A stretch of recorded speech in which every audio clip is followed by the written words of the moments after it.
There we are. Hey, Gabriel. Hi, can you Richard, hear me? Sylvia. Yeah. Great. Hi, Hi, Sylvia. Thank you for pulling this together. nice to meet you, and thank you for opening a gap to speak with us today. Absolutely. It's like I said, it's my favorite museum. Did anybody see the Wundercabinet exhibition there? I was not at the museum at that Oh time. God, it was That was also before my time, unfortunately. oh, it was.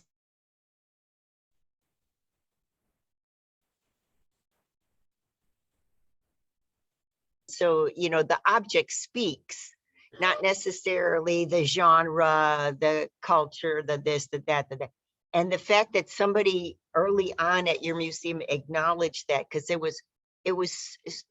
were all related by metaphor and analogy, but not necessarily in the way that we would expect a museum to show objects. And it was just fantastic. I forget who was the curator at the time. I forget. But she gave a tour and a reasoning behind, the selections of objects and the history of such a thing, and how, it was just great. It was like this is the early way of thinking about a personal museum, and then I found that painting, and I think that's at the Tate, I'm not sure, but it's a wonderful painting. It's the artist as Wundercabinet. And the collection of all the experience and the visual language of an artist as a Wundercabinet. I thought, oh God, that's fantastic. And of course, I don't know if you can see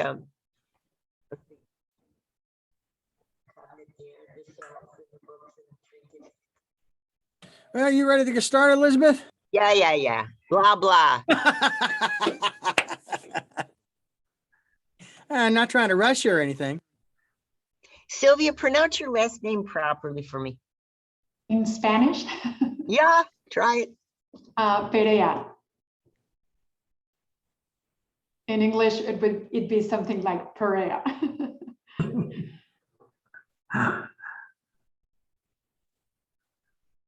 Well, we'll hope for the best, And Gabriel, kannst du Deutsch sprechen jetzt? Oder das war die Name, nur die Name? I know, yeah, the family is originally from both Austria and Poland, but no, I actually I'm studied Japanese and unfortunately no German. Unglaublich, Ritter auf Japanese it's unglaublich, it's unlikely. Yeah. But yeah. I'm just listening from a name. Well, Richard, I don't speak Gaelic, so forget about that. Limited to French and German. Related, or this is now so long ago, related. They used to ask if I was related to John Ritter, but I don't know if anybody remembers him anymore. But unfortunately, not. I'm not related. I don't know who's John Ritter. From Three's Company. Be on television. Oh, okay. No, yeah, no, yeah. That's a famous name, so it's a noble name. Yes, Ritter, right? Knight, yeah. It goes beyond knight. It's like chevalier in French. It's a mounted knight. Yeah. Change my name. Well, you can't. Yeah, you can't. Well, you can. You can go with Celtic A, and you could be related to the French. But are we ready to rock and roll here, Elizabeth? Yeah. Okay, here we go. Stand by. In 3, 2, 1, you are live. Hello, Santa Barbara. It's your Chantress of everything valuable and beautiful, Elizabeth Stewart. And I have the great pleasure to interview the two directors of the wonderful University Art Museum at UCSB. And I got to say, dear listener, this is probably my favorite museum in the entire world. And the reason being is it's palatable, it's accessible, and it is always fascinating. So they're not just limiting what they show to, let's say, a certain genre or a certain style. They do architecture, they do sculpture. Gosh, I've attended lectures there on, 16th century artists, and then, they have an offshoot of what's not 16th century, but in the same genre as the show. So they combine so many interesting thoughts and visual literacy, and that it's always a trip. And then, strange things happen at that museum. For example, who is that, Richard? We did Michael, what was his name? The wonderful guy that did the Star Trek mask. Michael, well, what's his last name? Anyway, I'll think of it in a moment, but a fantastic artist that did all the masks and the prosthetics for Star Trek, and thought of, I know you can't remember either, but that's all right, we'll think of it.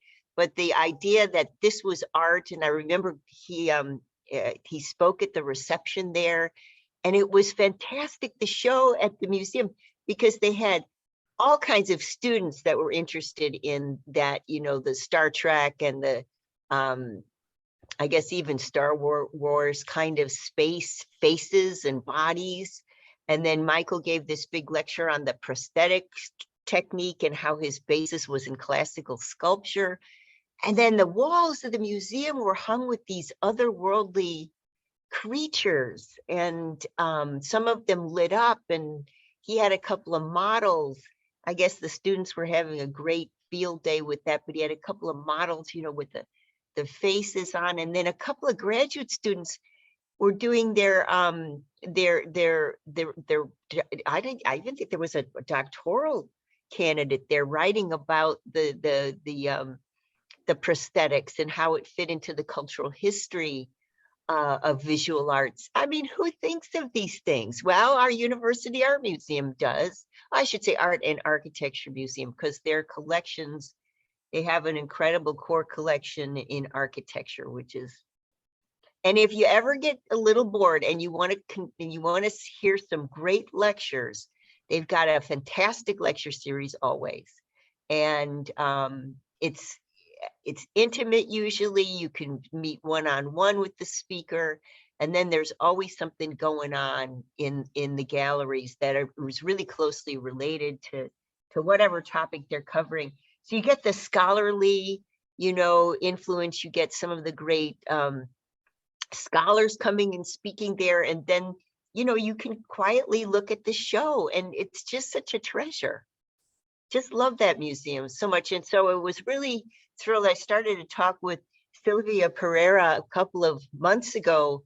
She's the director there. And I said, Sylvia, you've got to get on the show with me. And she said, well, hang out a bit, because we're going to be choosing a new director. And so Sylvia is kind enough to present the new director today, Gabriel Ritter, who we find out has an incredible background. And we're just really honored and thrilled that he's going to be directing that ship over there. And hey, Sylvia, I wonder, maybe you could introduce Gabriel to our listenership. Gabriel is an incredible, like I said, incredible scholar. He's going to be doing both teaching and curating and directing and administration, and then he will be sleeping 1 hour a night for the rest of his life. So Sylvia, I hand it over to you. Please introduce us to Gabriel.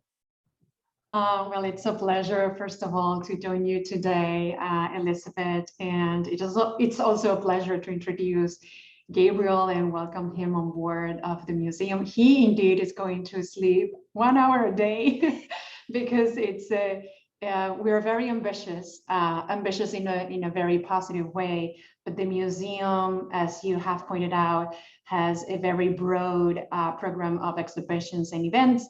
And so it takes a lot to put it all together, and it takes a village, our small village, to make it happen. So Dr. Gabriel Ritter comes to us from the Minneapolis Institute of Arts, where he was head of contemporary art and curator.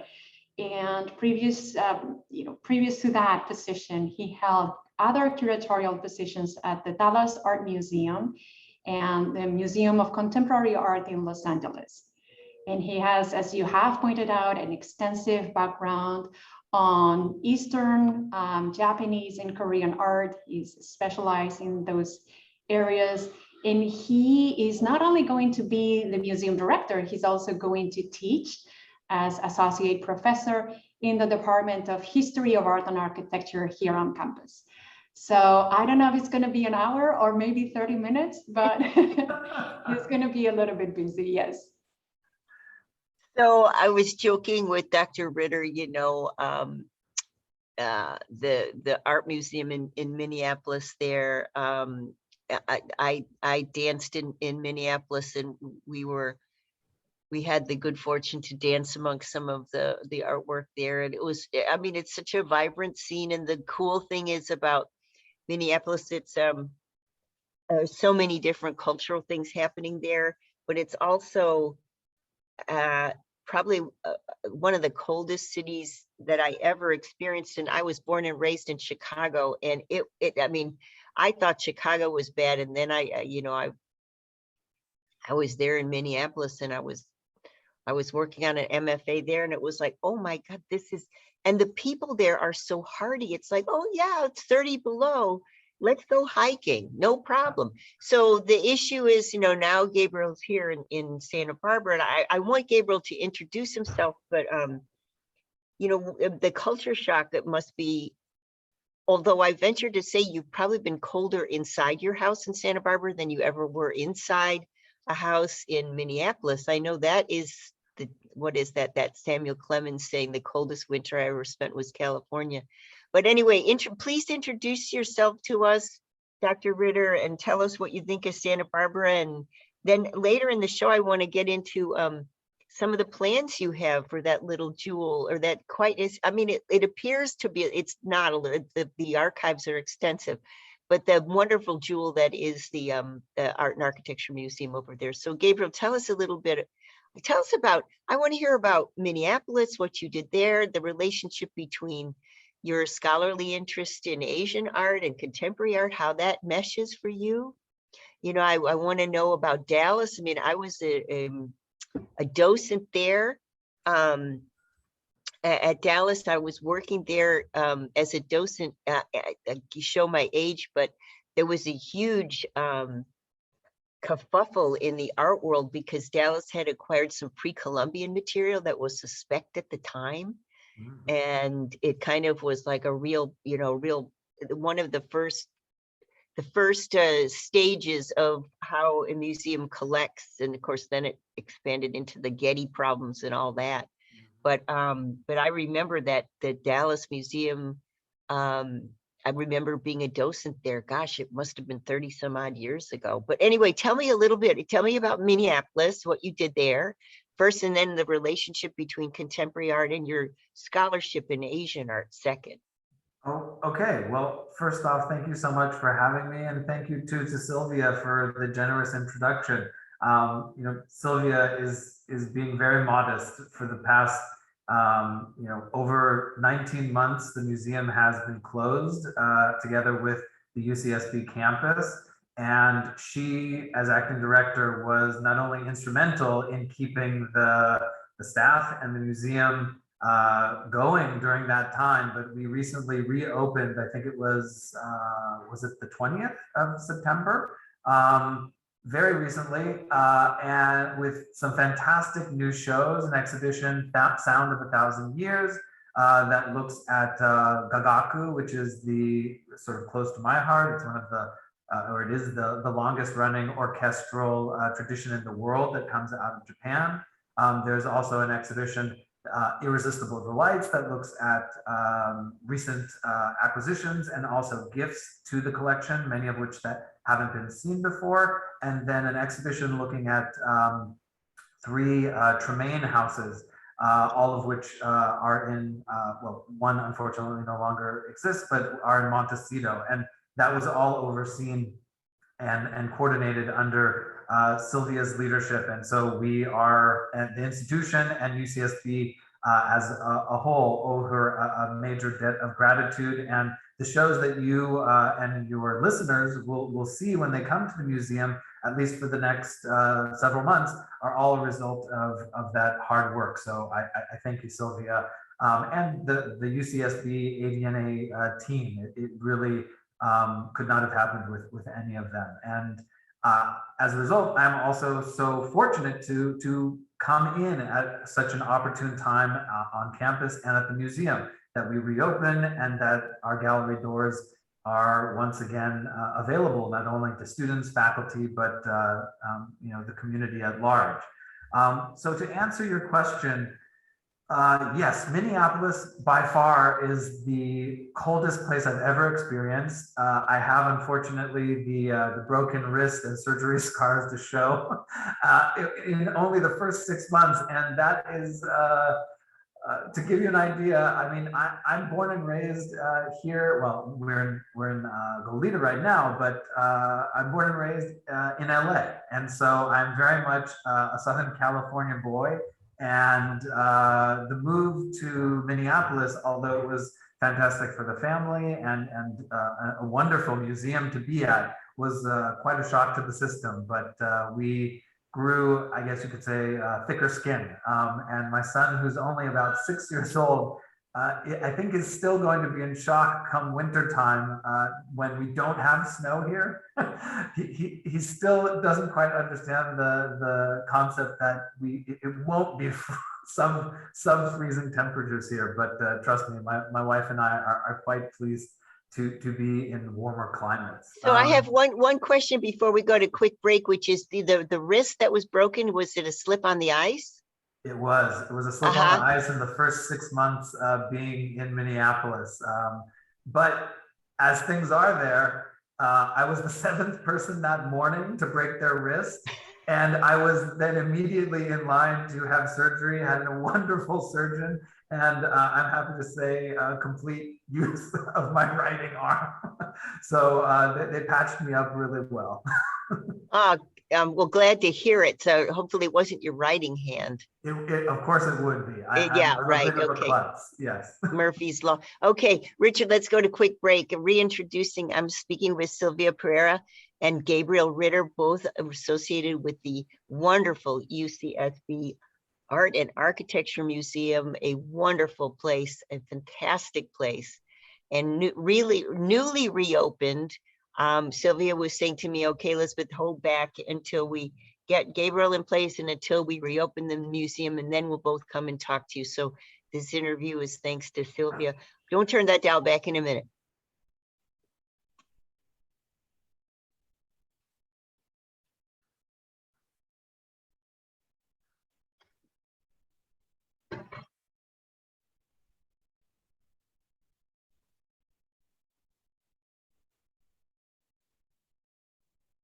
Ready when you are, Richard. All right, here we go. In 3, 2, 1, you're live. Welcome back. It's Elizabeth Stewart, and I'm talking with Sylvia Pereira and Gabriel Ritter of the wonderful UCSB Art and Architecture Museum. And we're learning a little bit about the new director of the museum, Gabriel Ritter. Sylvia was interim director. Gabriel is now on his seat as the director, as well as an instructor in the art history department. And we did a little bit of investigative reporting regarding, where he comes from the museums in Minneapolis and also Dallas Museum, but also it has an interest in contemporary art and his scholarly work in Asian art. I'm always interested to know, what is the connection in your mind? I mean, I can think, for example, of, there would not be contemporary art without Japanese woodcuts, for example. Yeah, I'm thinking of that, but I mean, tell me a little bit more about that connection in your mind, Dr. Ritter. Sure, of course. And a large part of my research and also the curatorial work and writing that I've done is really around this. And I mean, if you're talking about, modern art, Japan and its relationship to, Western art really begins in the Meiji period, which is roughly around 1868. And there is great international and cross-cultural exchange that is happening well before that. So my approach to contemporary art as it relates to Japan is, to remind oftentimes either students or remind visitors to the gallery or to the museum, everything you're seeing at some point was contemporary. And so often Japanese art or Asian art maybe in general is seen in the Western eye as residing primarily in the past and being an art that is one closely tied with tradition, whether that be Buddhist tradition, calligraphy, landscape painting, Nihonga, which is sort of mineral painting, all of these things. But the work that I've done and the way that I also approach art history is to really show that, the art history we have come to understand as, quote, the canon is really only one retelling of art history. I mean, art history is so diverse. Art history involves so many as yet untold and undiscovered individuals, stories, makers, traditions. And many of those, are the work of future scholars. But I've really tried to connect contemporary art not only to the past, but also to people's lived experience in their daily lives. And so, the way I've approached, say, work of the Gutai group, this is a post-war avant-garde movement in Japan, was really to look at the specifics of how they came to be in 1954, immediately following the Allied occupation, and the pressures that were on these artists. Can you imagine at that time, moving from an emperor worship system to, losing World War II, to then being completely, I mean, this is an exaggeration, but overnight, transformed into a democracy. And the ideas around individual subjectivity, around creativity, around the individual and their relationship to society, all changes so dramatically. And so I've always been very interested in how artists navigate the world around us, how they navigate these tumultuous changes. And, we living in our current time in 2021, amidst the pandemic is really, unfortunately, no different. We are living history in real time. And so I am always reminded to be specific in the way that we address our history, but also bring it back to people's lived experience and to create these bridges, to create connection between, say, an individual who maybe is born and raised in Southern California, comes to UCSB and is interested in learning about East Asia, East Asian art, and trying to show that there are not only like-minded people, that there are connections, historical and present, but that there is very much a place for all of us to be part of what is increasingly a global conversation around global art, contemporary art practice. So that's really how I've approached that material and my work. And that, as you mentioned, really fed into the work I was doing in Dallas.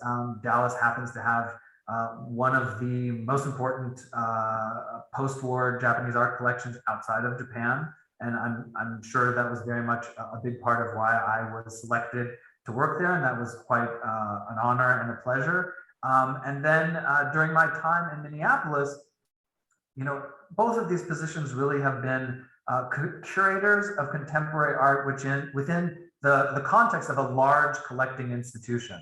And what is so wonderful to be at a university museum now is knowing the breadth of knowledge that one gets at an institute of higher learning. I've always wanted to bring that breadth of knowledge to my curatorial practice, even if at some of these large institutions I was asked to be sort of a generalist. And so you always find your sort of foothold and where you can really bring your expertise into these larger conversations, and always trying to connect art to, I think, and meeting people where they're at. Art is a constant, I think, or should be a constant in our lives.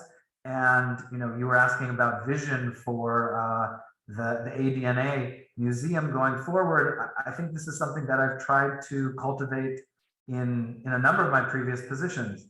How do you get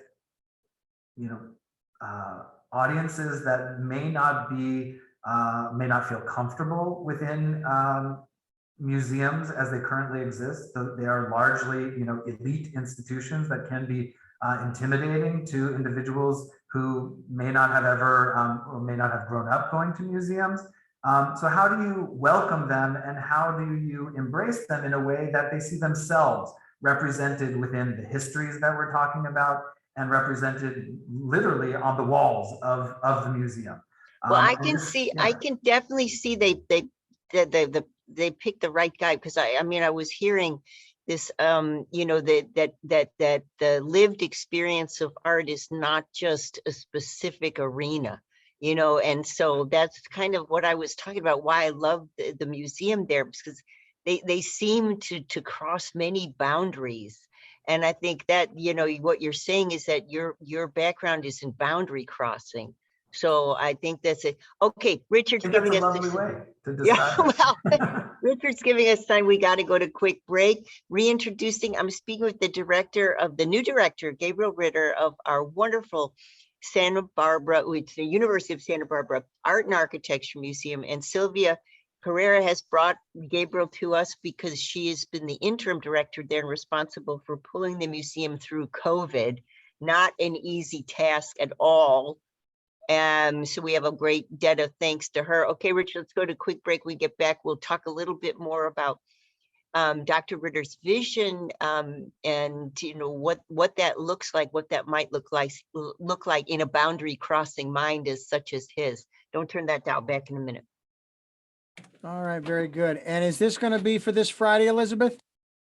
No, this Friday I'm going to be around. I'm thinking of running this, Richard, possibly the 26th, but I'll let you know. I'm still working on the 19th, who's coming. So, but I'm thinking of get together with you, because I have right now 3 in the can, but I have a feeling, because I couldn't redate them for whatever reason, we've already run them. So I'll need to get together with you on that later. Oh yeah, there's definitely 3 in the can that we haven't run, but yeah. We'll okay. All right, very good. Then this will make 4. Yeah, but I think this is going to be 26, could be the 19th, but I'll let you know. Okay, let me know when you're ready.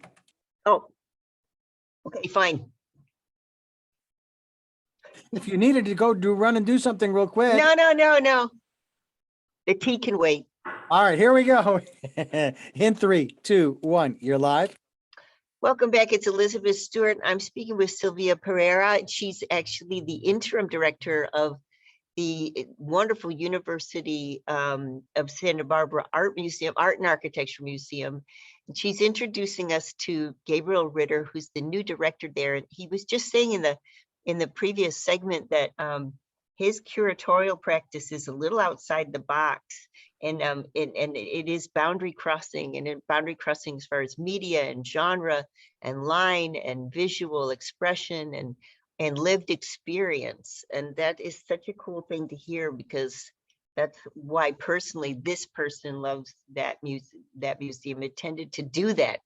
It tended to expand a person's mind. And I was thinking, as you were talking about Dr. Ritter, I was thinking about something that happens to me rather a lot. So, I'm an appraiser, and I do fine art, but also I do a lot of material culture. And so I've been either on the Antiques Roadshow or researcher for the Antiques Roadshow. And so many times, the people are in line, they're lining up in front of a bunch of appraisers, and they bring 2 things that are really interesting as far as cross-cultural relevance that nobody really completely understands. And I've always wanted to write about it or talk about it with someone such as yourself. But one of the things I see a lot is Chinese export porcelain. And the other thing I see a lot is occupied Japan porcelain. And both are porcelain. And there's a theory in material culture studies that metalwork is the foundation of a lot of things that happen in jewelry and porcelain as well. And so some of the Chinese export porcelain that I've seen has been, for example, offshoot of Georgian candlesticks in the 18th century, rendered in porcelain in the 3 parts that are not necessary in kiln work, but are necessary to put a silver candlestick together. And then the form is Georgian, the decoration is Meiji, and then the glazing is both a combination of Persian and Chinese and Korean. And it's just amazing because it's like the first, one of the world's first exposures to how cultural visual expression can be overlaid on an object. And likewise, you know, the occupied Japan stuff, it's the stuff that, you know, the cheap stuff that we used to say, oh, it's made in Japan, it's cheap, you know, it's you buy it at the dime store, you know, you're a kid growing up in the 60s and this sort of thing. But it's really interesting because that early Nippon porcelain is Western forms, sometimes Nouveau, sometimes Deco, so it's a French influence. But then there's the scene of the English countryside painted on it to be taken home by the troops. Yeah. So talk about this. I mean, there's this, how many cultures and eyes that are going to see it and not understand it, and yet kind of understand it, but not really understand it. You know, you get the tradition of the fact we didn't even understand porcelain into the 18th century. And this is a, you know, a culture that understood it from, God, you know, thousands of years ago. They sort of were pirated away insofar as, you know, the troops in World War II said, I got an idea, you guys should make trinkets for the troops. When this most noblest of all art forms was degenerated into matchbook holders, you know, and ashtrays. And so, I mean, I get what you're saying. There's this idea of, you know, where the visual language comes from is really unknown, and it's found in the most humblest of objects. Sometimes they really just leap up at you and say, look at me, you know, it's I'm a combination of thousands of years, but yet I'm not. But I'm here today, but I'm not. Yeah, You know? and I think that, you know, that speaks also to the intersectionality. So you're talking about these hybrid forms, you're talking about the kind of intersectionality of an object's history. And I think it also relates so much to our audience. You know, I think first and foremost, I see our students and our faculty being our core audience for the AD&A Museum, and trying to, as I mentioned before, you know, meet people where they're at. It's really about looking at who are our audience, who make up the student body, and how can these, how can the museum, how can the scholarship and the exhibitions that we do at the museum really work for them. And so now that I've had a chance to meet with all of the staff, I am really looking forward to meeting more with students, meeting more with faculty, with student groups, to see how the AD&A Museum can be much more of an active partner in their collegial life. Under Sylvia's leadership, we have actually 2 exhibitions currently on view, which are co-curated by faculty. One of which, you know, in relationship to what you were just mentioning a moment ago, the exhibition Sound of 1,000 Years, which is curated by Professor Fabio Rombelli, who is in religious studies. You know, what we're talking about a moment ago in terms of these hybrid forms, syncretic traditions, are not just something that is a modern sort of invention. creation. These date back thousands of years. You know, the Gagaku tradition, which is, you know, the orchestral music of the imperial house, really does date back to and comes from China, comes from Korea, but also has instruments and influences that are from Persia, that are from the Middle East, that are also from South Asia. And I think, the way that through material culture, we can open up our understanding of history to also then inform our understanding of ourselves and also the present day. This is really what we exist for as a university museum. And the promise of that is incredibly exciting to me. I think too, we were talking before about the sort of hybridity of my position. I am both the director of the museum, but I am also, we were saying I only might sleep a half an hour a night. I have not started to teach yet, but I am also faculty in the History of Art and Architecture department. And come spring, I'll be teaching course in museum studies and really looking at, what has transpired in the last 5 to 10 years in the museum field, kind of coming to terms with the sort of white elitist history of the museum as an institution, its colonial roots, how objects come to these institutions and the way that they have been supported, at least in an American and kind of Western context, and then looking at how the field really does need to change, whether that's new voices as leaders, new voices as curators, but also engaging with comparative models and also looking at how these dated models can be more equitable, how they can begin to reflect the diversity that is the communities in which we live in, and the kind of intersectionality of us as individuals. I don't think any of us are one single thing. We are made up of this myriad of experiences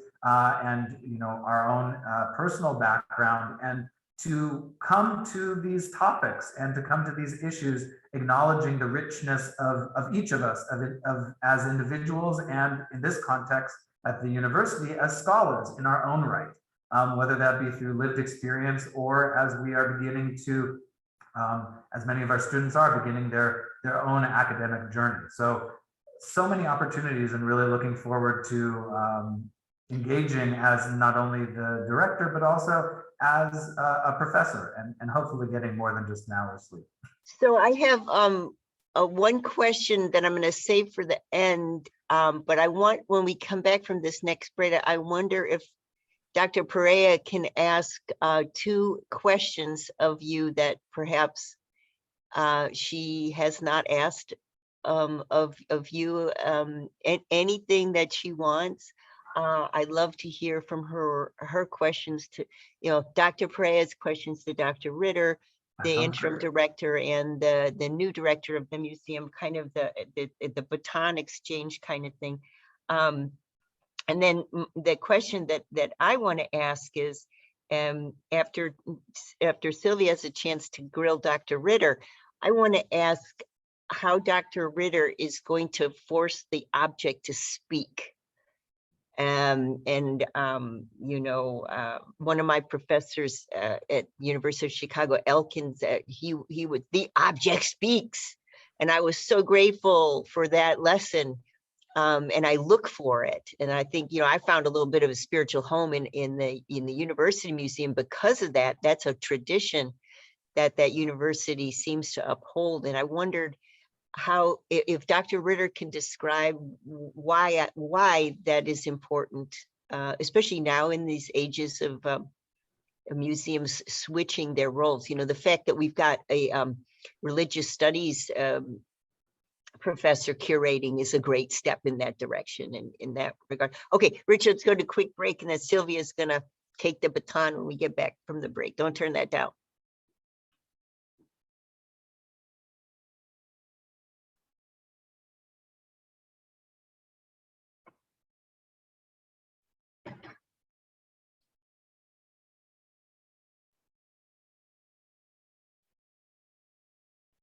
Yeah, it's so interesting because one of the things, so I was a fellow at Winterthur. Hey, Elizabeth, I'm ready anytime. Oh, okay. All right, we're at 35. We have one more break to go, so I'll give you the countdown here in 3, 2, 1. You're live. Welcome back. It's Elizabeth Stewart. I'm speaking with the powers that be at my favorite museum in the world, which is the University Museum, the UCSB Museum of Art and Architecture. Sylvia was the director that got us through COVID at the museum, and she's opened a show right now for the reopening of the museum after 19 months, which is fantastic. And she brought us Dr. Ritter to speak with us today, who's the new director, and we're learning about his vision a little bit. And I wanted to throw the ball in Sylvia's court and ask if there's any 2 questions that Sylvia had of Dr. Ritter. I know you work closely with him, but maybe there's some questions you never asked him. So I thought, well, okay, let's ask him on the air. Okay, well, yes, I have so many questions for him. We haven't had a chance of addressing all the things that are going on in the museum, and so questions do not stop coming up.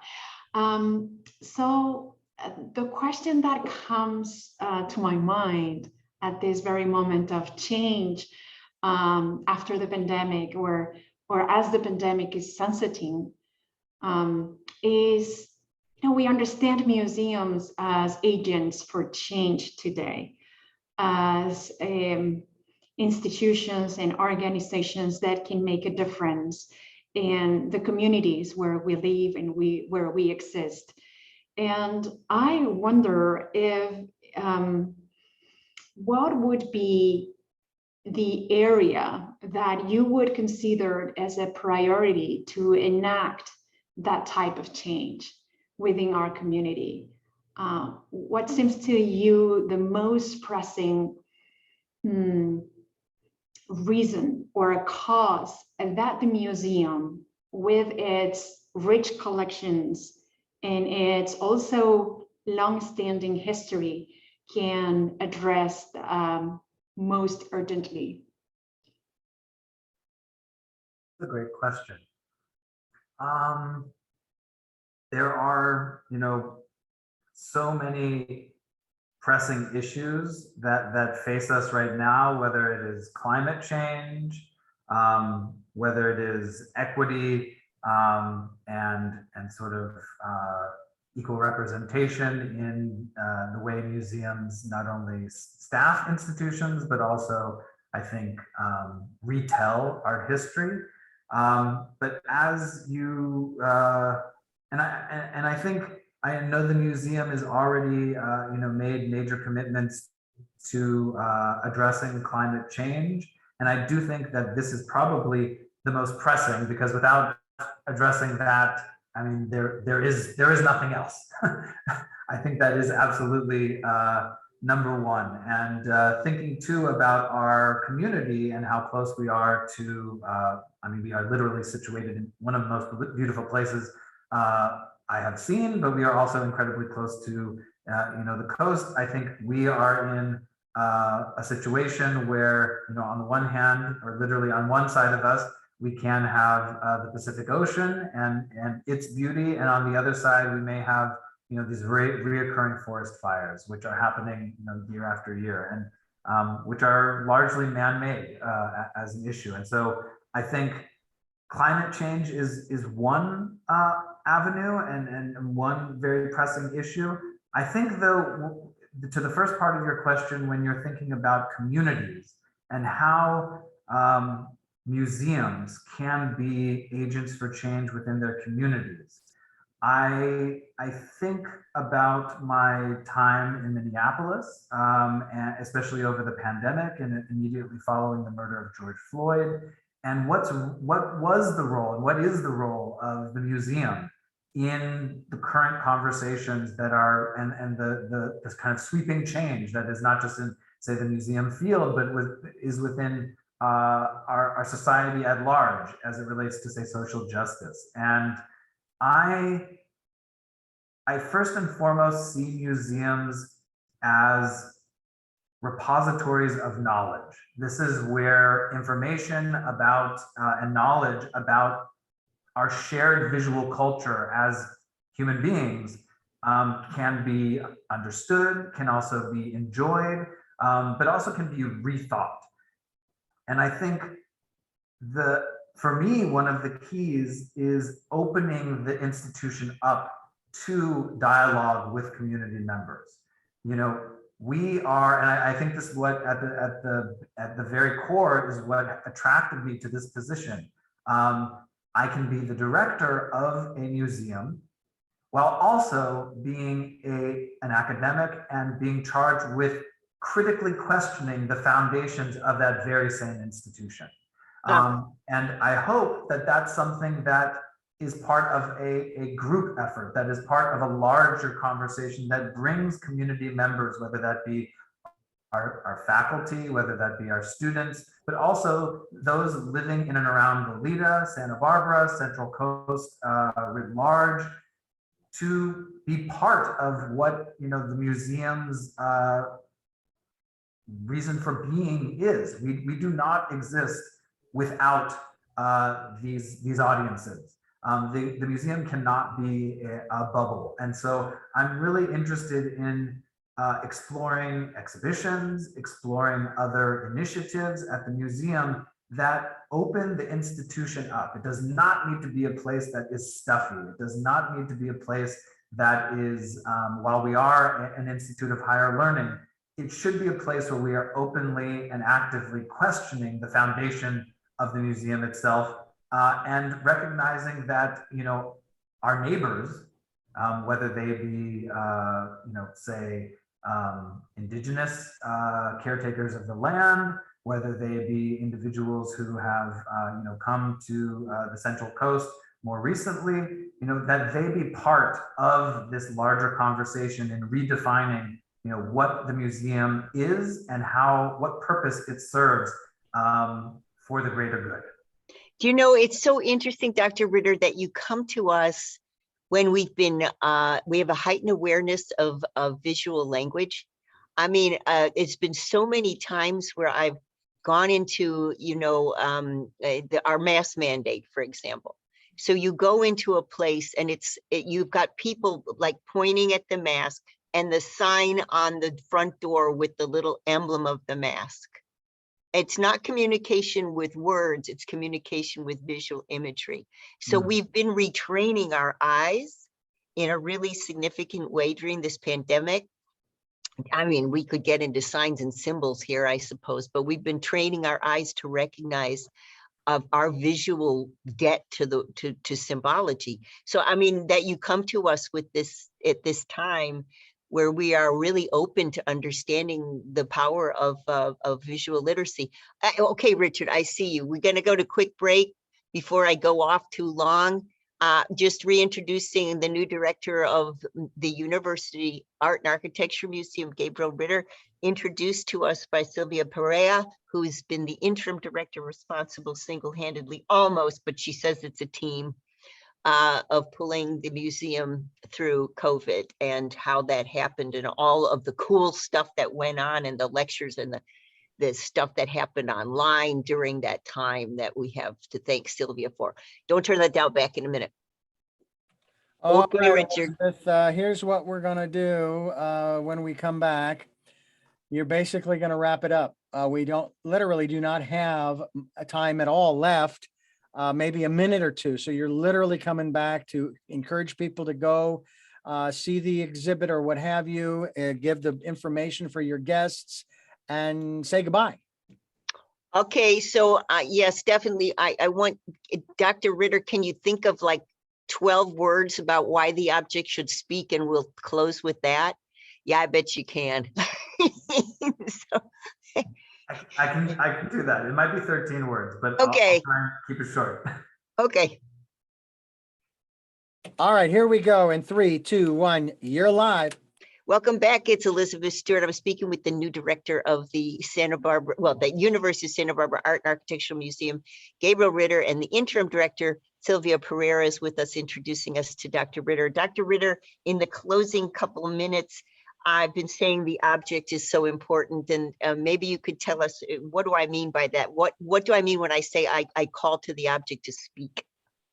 Absolutely, and I think, Elizabeth, that connects to the previous question. I think it is absolutely crucial that going forward, that scholars aren't the exclusive voice that speak for the object. I think it needs to be open to a conversation of other constituents, our community members, those who have lived experience with said objects or their cultures, or those who are the traditional caretakers of these objects.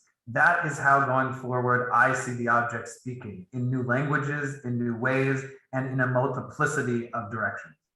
Fantastic. Well, thank you, Dr. Ritter and Dr. Perea, for joining us. The University Art Museum under new directorship now, and the current exhibitions, do go and see them. They are going to blow you away. Thank you both for joining us today. Thank you for having us. Excellent, excellent. Right in the ballpark. Oh, good. Fantastic. No, Dr. Ritter, it's so cool because, you know, I had so much pushback. I was working on my doctoral thesis, and I had to go through my committee. I had to say, you know, I honestly want the object I want to footnote objects in many cases. Well, you can't do that. It has to be text. Well, except I've been an appraiser for 30 years before I joined this program, and the object has, I mean, I can't tell you, but like my 25th year of appraising, I lost the object's voice because I had so much research in my head around object that I lost the object's voice entirely. And I thought I was like in this black hole. I thought maybe, is this like menopause or depression or what the heck is it? Because I couldn't hear that voice anymore. And I had to just get down in front. I remember I was at the historical museum, and I had to get down in front of a 17th century Spanish colonial, you know, I do a lot of furniture, get down in front of a Spanish colonial chest and just beg it to talk to me, just speak. And I got the voice back, but you know, I have to really guard myself because it can get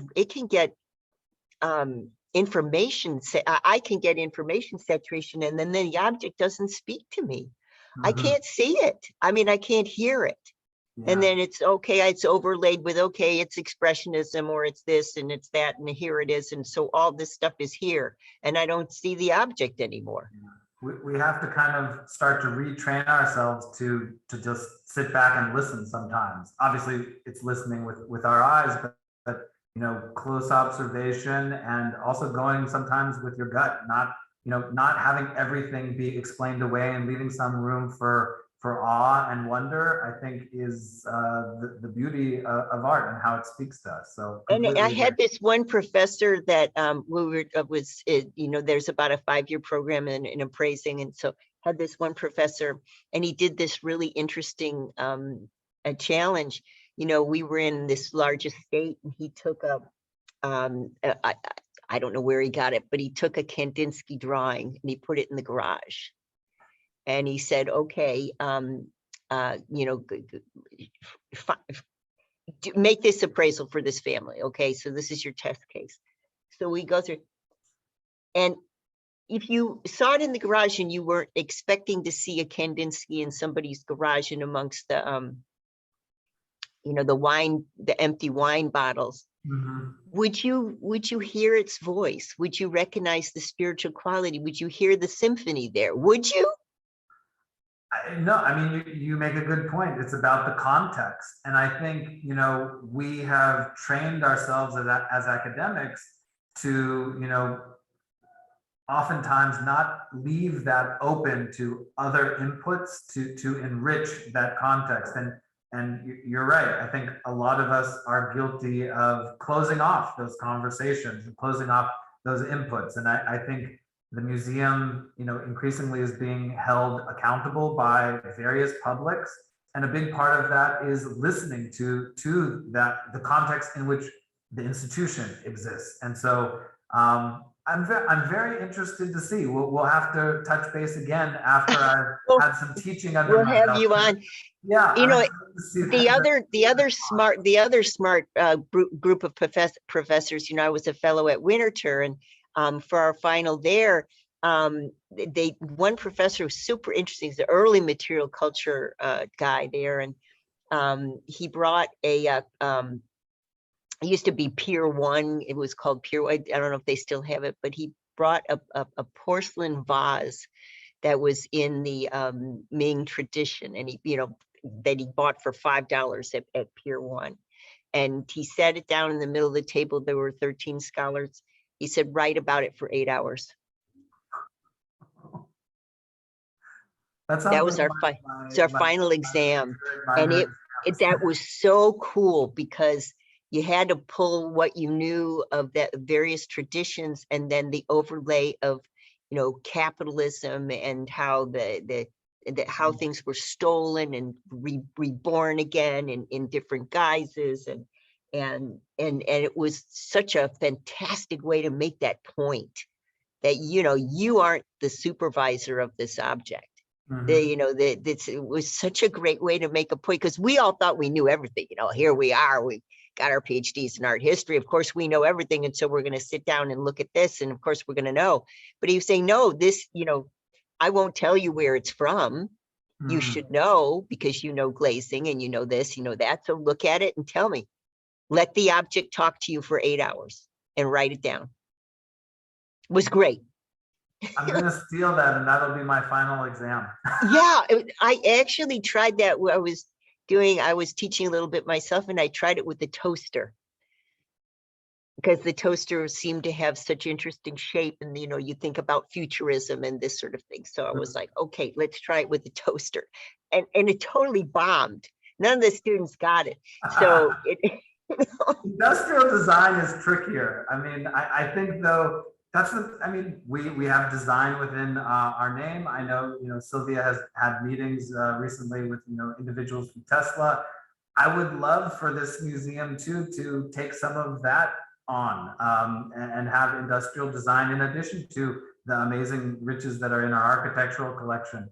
I think that would also speak to people in new ways. And I don't know if, we give people the opportunity to look at the artistry and the engineering that goes into these fantastic, objects that we sort of utilize in our daily lives, or that offer up, new futures. So, it's what you say about the industrial design and this sort of thing. So, decorative arts history. This is kind of what I have taught is that. A way to get around actually the years of research you have to undertake to understand a certain sub niche. What you can do is try really hard to look at various objects and trace the line of that object with your hand and watch where your hand goes. So I give you an example. I was teaching decorative arts, and there was a Japanese student who had very little English, and he was having a lot of trouble. And I was teaching the decorative arts of the 60s and the 70s, 1960s and 70s. And he was